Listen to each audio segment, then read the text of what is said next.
नमस्कार, दृष्टि आईएएस के टू द पॉइंट प्रोग्राम में आपका स्वागत है। आज के एपिसोड में हम जानेंगे कि क्या है H5N1 एवियन इन्फ्लुएंजा। सबसे पहले जान लेते हैं कि यह चर्चा में क्यों है। हाल ही में वैज्ञानिकों ने चेतावनी दी कि बर्ड फ्लू, जिसे H5N1 के नाम से जाना जाता है, के मामले बढ़ने से एक और महामारी फैलने की संभावना बढ़ गई है। अब जान लेते हैं कि H5N1 एवियन इन्फ्लुएंजा क्या है। एवियन इन्फ्लुएंजा या bird flu avian influenza type A virus के संक्रमण से होने वाली बीमारी को संदर्भित करता है। यह वायरस पक्षियों के माध्यम से स्तनधारी जीव को संक्रमित कर सकता है। इस परिघटना को स्पिल ओवर कहा जाता है।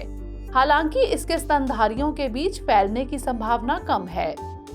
H5N1 एवियन इन्फ्लुएंजा का एक उप प्रकार संक्रमित पक्षियों, उनके मल या संक्रमित पक्षी शवों के संपर्क के माध्यम से अन्य स्तनधारियों जैसे मिंक, फेरेट्स, सील, घरेलू बिल्लियों और अन्य को संक्रमित करने की क्षमता रखता है। अब जान लेते हैं इन्फ्लुएंजा के प्रकार के बारे में। इन्फ्लुएंजा वायरस 4 प्रकार के होते हैं: इन्फ्लुएंजा ए, बी, सी और डी। इन्फ्लुएंजा ए और बी 2 प्रकार के इन्फ्लुएंजा हैं जो लगभग प्रत्येक वर्ष मौसमी संक्रमण का कारण बनते हैं।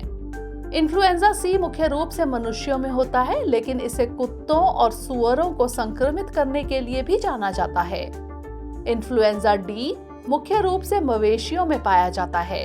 हालांकि अभी तक यह ज्ञात नहीं है कि यह मनुष्यों को संक्रमित करता है या उनमें बीमारी का कारण बनता है। Avian influenza type A virus. Type A virus को 2 प्रोटीनों के आधार पर वर्गीकृत किया जाता है: हेमाग्लुटिनिन और न्यूरोमिनिडेज। हेमाग्लुटिनिन यानी HA के लगभग 18 उप प्रकार और न्यूरोमिनिडेज यानी NA के 11 उप प्रकार हैं। इन दोनों प्रोटीनों में कई संयोजन संभव हैं, जैसे H5N1, H7N2, H9N6, H17N10, H18N11 आदि। उप प्रकार H17N10 और H18N11 को छोड़कर इन्फ्लुएंजा ए वायरस के सभी ज्ञात उप प्रकार पक्षियों को संक्रमित कर सकते हैं, जो केवल चमगादड़ों में पाए गए हैं। अब जान लेते हैं कि इस बड़े पैमाने पर प्रसार के पीछे क्या है।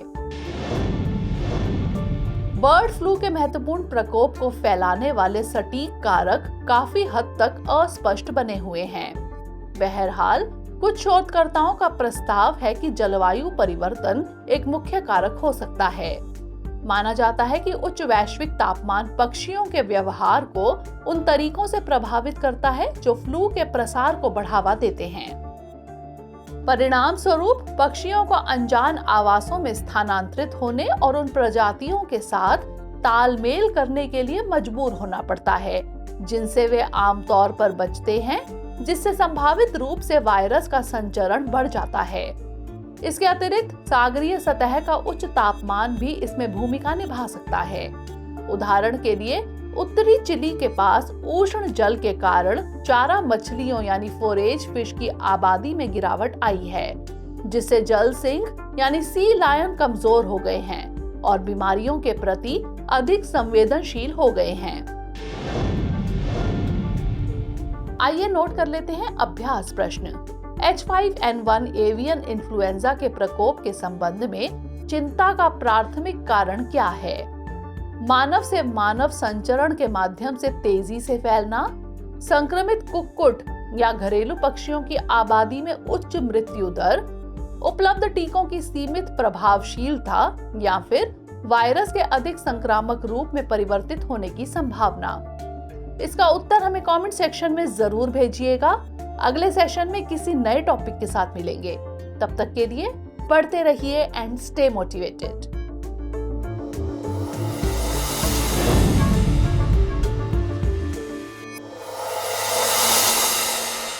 डियर व्यूअर्स, अपने एग्जाम की तैयारी को और बेहतर करने के लिए हमारे चैनल को लाइक, शेयर और सब्सक्राइब करना न भूलें।